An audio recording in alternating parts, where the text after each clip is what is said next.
Chelsea 3, PSG nil, and Chelsea Football Club.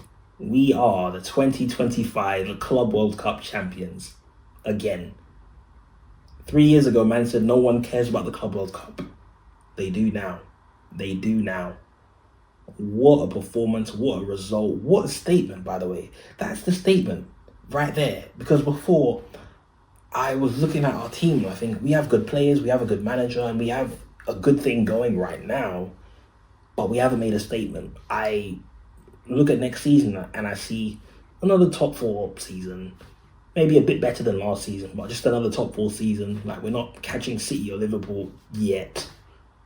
If you ask, I'll wait until the end of the window, or I'll wait until August, and then I'll let you know if that's still my opinion. But I felt like we needed to make a global statement, especially going into next season, and just to win the tournament, because we're in a cup competition and it's Chelsea in a final. Like, we don't go to play finals, we go to win finals. That's what we do. We don't go to lose finals. We don't do that. So we had to, and this entire week all I heard was PSG 7-0, 6-0, 3-0, 4-0, 5-0, and I'm like, obviously as a neutral, as a football fan, I hear it, I get it. Like, I looked at this and I thought, okay, yeah, PSG will dominate this game. But as a Chelsea fan, as a Chelsea supporter, looking at how we've been playing and the occasion, and just knowing what being in a final means to Chelsea, what it means to us, I could never go into a final and say my team are going to lose 4-0. Even last year when we played Liverpool in the final, I was like, I'll be honest with you, that was the one time where I was like, we're going to lose this final. But like, I just had to just tell someone, like, look, we'll win it 1-0. But even in the back of my mind, I was like, we're not winning this final. Like, last year was probably the one time where we played a final and I was like, we're going to lose that final. And we lost it. But this one, despite how good PSG are, I just had a feeling, it's just in my heart, I was like, we can get something out of this. I thought it would be like, I didn't think it would be pretty. I thought it would be ugly. Like, they would score first, we would equalize in the second half, and then we'd get a last minute penalty. Cole Palmer converts it. We see out the result, and then that's the end of it. I thought it would be like that, but no, I was wrong. Like, we dominated the game from the first whistle to the last. We dominated the game. There was no point in the game where they were better than us. We cooked them. We dispatched of them quite efficiently. I know I've said that a lot recently, but we just made it look very simple. And like, especially with the route that we had, it was easier than theirs. But of all the teams we played to win this trophy, they were not the hardest ones. That's the crazy part. They weren't. I think Benfica was probably was the hardest game we had, which was odd because, again, Benfica was a team, they didn't trouble us, but I think we just made it very difficult for ourselves. So, oddly enough, in the knockout stage, I don't know. I guess the team that might have given us the most problems, I think, might have been Palmeiras. I think think that's it. Like, oddly enough, like PSG, they were not. Honestly, we toyed with them. Like, I've never seen this. When was the last time you've ever seen PSG so rattled? Because you know when PSG, before Enrique, right, when PSG used to go up against teams, like, when it mattered the most, they crumbled and they'd fall apart. They were just rattled. You see players getting red cards, people off on the touchline getting red cards. They just fell apart.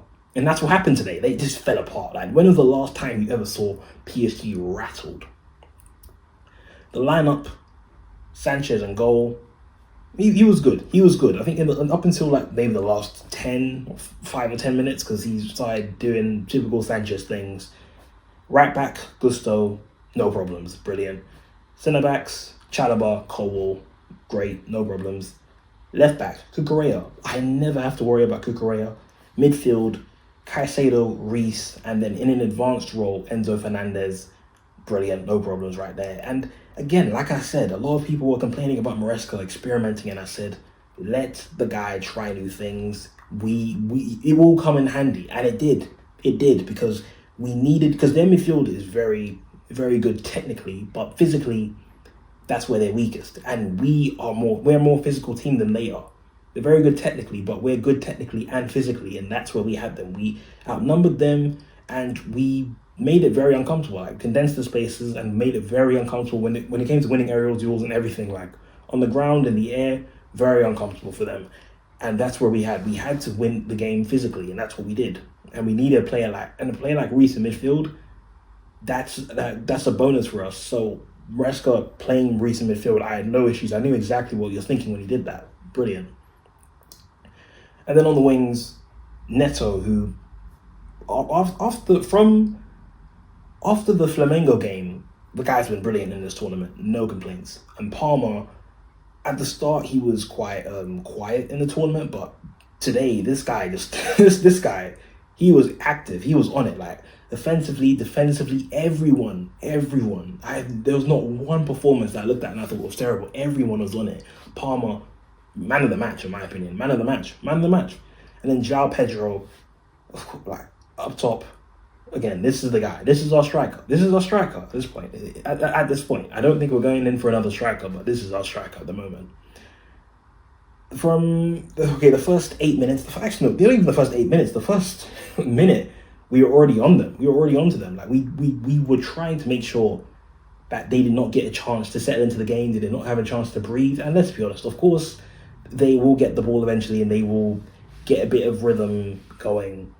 But even then, like, it wasn't enough. Like, 20 minutes went by and I started to calm down because the one thing we did not want was for them to score early or have a chance early, because when that happens, then the game just changes. Because, for example, you saw what happened against Real Madrid. PSG scored 2 goals in 9 minutes and you knew the game was over. Like, you don't want to go a goal down that early. So it was vital that we kept the game at 0-0, and we suffocated them. We suffocated them throughout the entire game. Suffocated them, beat them until, like, we did not let them get up. After 20 minutes, we're playing out. Sanchez plays it long, and it goes to Nuno Mendes, and Nuno Mendes makes a mistake, and then Gusto catches that. He runs, takes the ball, goes into the box, and tries to get past the PSG player, deceives them. Takes a shot with his left foot, but it goes off the defender, goes back to Gusto, and then Gusto sees Palmer, wastes no time, gets the ball to Palmer, and Palmer, being Cole Palmer, chilled in that moment, in the final third, hits it down the bottom corner, goal, 1-0. And the ball pretty much rolled into the net at that point. 1-0, and it is exactly what we needed, especially before the cooling break, just so we can, like, get a hold of this game and control it, because now PSG are going to chase the game and we have more opportunities now to catch them off guard. And that's exactly what happened when it came to the second goal, because the second goal, they tried to play a through ball, one of them, I think it was Vitinha, but Reece James intercepts it.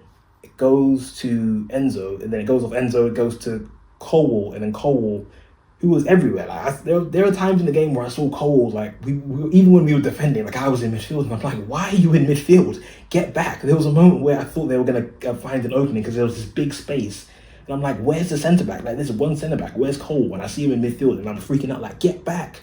Like, there are times where Cole will do anything but defend. That's the thing about Cole, man. It's so frustrating. And that's the thing why I worry about him, because that's another conversation. You know what? That's another conversation for another day. But Cole was everywhere today. Props to Cole. Props. So Cole plays a pass to Palmer. I believe it was Cole that played the pass to Palmer. And Palmer, he cuts in the box, deceives the player because the player thought he was going to take a shot, deceives him, hits it down the bottom corner again, 2-0, and I am stunned. Like, did this guy just do that? Especially in a game of this magnitude, and everyone's saying he's finished after one bad season, saying that he doesn't turn up in big games. Well, he turned up today. Because that was brilliant. It's exactly what we needed. And even the third goal after that, by the way, he drove all the way from our half into their half, and then he sees João Pedro running, plays it to João Pedro, and João Pedro does what a Chelsea striker does and just finishes it. Calm, collected, wastes no time, makes it look effortless. Like, you guys don't understand how much we have suffered. We have attackers now. We have Palmer, we have João Pedro, we have attackers. You guys don't understand how long it's been.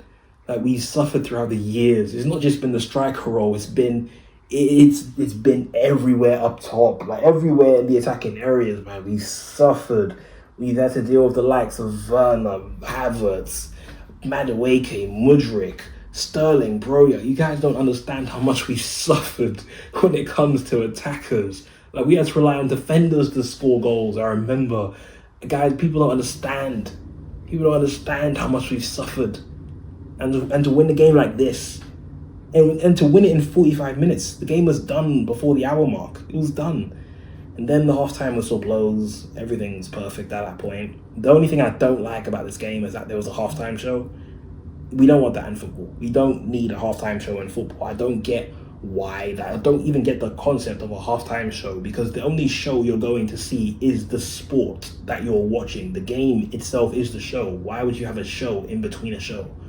That's what I don't get. Halftime is for people to take a break, get some food, go outside or take photos, enjoy the view at that point, take a break.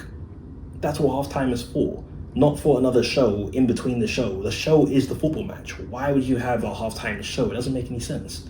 And the interviews as well. Like, I feel like it would be very weird. Like, imagine you're winning 2-0 or 3-0, and you've just had an interview, and you're very upbeat, and then you're the same person. Let's say your team lost, God forbid, but your team loses dramatically after a great first half, and then you're the same person that has to come out for the interview. You look like an idiot. You just look like an idiot. Like, what was the point? I was annoyed when I saw Cucurella giving an interview, because I was like, we have to win this game. Nothing can go wrong, because PSG are going to come out and play like they did in the first half, and that's exactly what they did. Oddly enough, I thought they were going to do. I thought they actually would have just stepped it up a little bit. I didn't think there would be any tactical changes. I just thought, you know what, they're just going to try and step it up a notch. And they did try it. There were moments where they had more of the ball, but we didn't really. The gates were closed. Like, we didn't let them through. Everyone was defending for their lives. Everyone, Palmer, Neto, everybody got back to defend. So it wasn't really an issue. It was not an issue at all. The second half was pretty much the same as the first one, and we should have scored more goals. And the substitutions that came on, Delap, Nkunku, Dewsbury Hall, who else? Andre Santos. I think I said Santos. Yeah, Santos, Dewsbury Hall, Delap, and Nkunku. Props. They all stepped up when they were needed. All stepped up.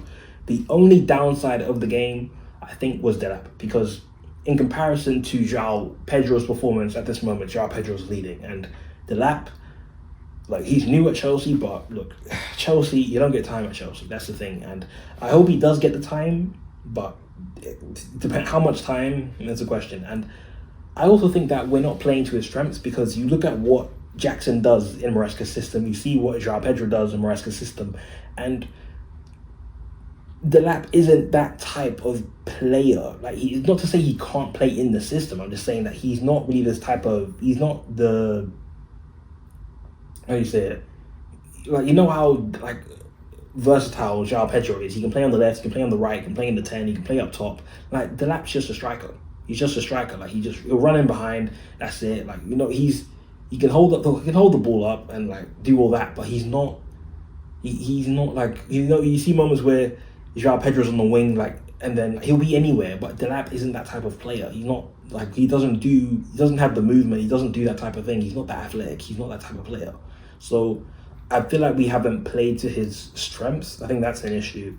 Maybe I'm wrong, I don't know, but I that's what I just see in Delap. I don't think he's not that type of player. And it's a good thing that we have different types of strikers. It's a good thing we have different types of strikers. I just don't think that we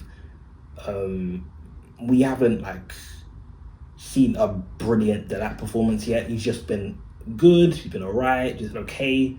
So we definitely need to start playing to his strengths when he's on the pitch. But apart from that, again, even then, he wasn't terrible. I think he was just unlucky. He came on immediately, and he was playing on the counter attack, took a shot, and Donnarumma forces a very great save out of Donnarumma. I thought that was in for a minute then. I thought, great, fourth goal, both strikers scoring, brilliant day. That would have made my day. That would have just made my day if both strikers scored. Because he had two opportunities to score, that one, and then another chance on the counter attack where he's now one-on-one with the goalkeeper, and he tries to get past the goalkeeper and, like, do a fake shot, but I think he takes a shot too early, and then the keeper saves it, and it, you know, rolls out for a corner kick. If he had just took another fake shot, he would have scored, because the keeper would have been down and beaten there. but it's just unlucky. I think he just lost his head in the final third. And then later on, I think he lost the duel because he took a bit too long, and everyone was back at that point. So, yeah, I think the lap wasn't bad, but I don't think he was as effective as he'd have liked to be.